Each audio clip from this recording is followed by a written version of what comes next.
सहकार महर्षी बाळासाहेब पवार यांना 26व्या पुण्यतिथीनिमित्त आदरांजली। रामनगर साखर कारखाना परिसरात दुग्धाभिषेक कारखाना पुनरुज्जीवित करण्याचा शेतकरी संघर्ष समितीचा निर्धार। आज दिनांक 25 मंगळवारी रोजी दुपारी 4 वाजता मिळालेल्या माहितीनुसार सहकार महर्षी बाळासाहेब पवार यांची 26वी पुण्यतिथी रामनगर साखर कारखाना परिसरात अत्यंत भक्तिपूर्ण वातावरणात साजरी करण्यात आली।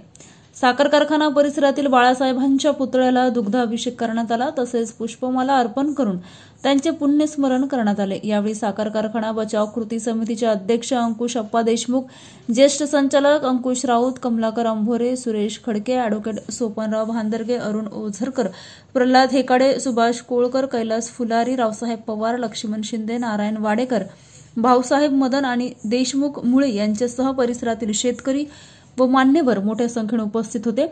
यावेळी उपस्थित मान्यवरांनी आपल्या मनोगतातून बाळासाहेब पवार यांच्या कार्याला उजाळा दिला, तसेच कारखाना विक्रीच्या निर्णयावर तीव्र टीका केली। शेतकरी संघर्ष समितीचे अध्यक्ष अंकुश देशमुख यांनी आपल्या भाषणात सांगितलं की रामनगर कारखाना सुस्थितीत आणताना केवळ राजकीय षडयंत्र करून शेतकऱ्यांच्या हक्काचा कारखाना विकण्यात आला। बाळासाहेबांचे सहकाराचे स्वप्न धुळीस मिळवणाऱ्या लोकांना हा डाव होता। यावेळी अंकुशराव राऊत आणि कैलास फुलारी यांनीही मनोगत व्यक्त केलं। संघर्ष समितीने यावेळी तीव्र निर्धार केला की बाळासाहेबांच्या पुढील पुण्यतिथीपर्यंत पुन्हा हा कारखाना शेतकऱ्यांच्या वतीने कसा चालू करता येईल यासाठी शेतकरी संघर्ष समिती प्रयत्न करेल।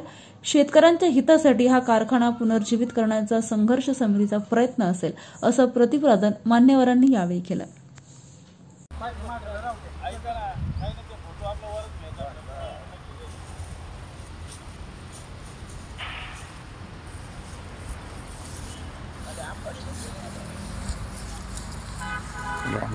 राम राम दम्माना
आता जो माणूस बापाच्या तोंडात मारतो तो काय करेल?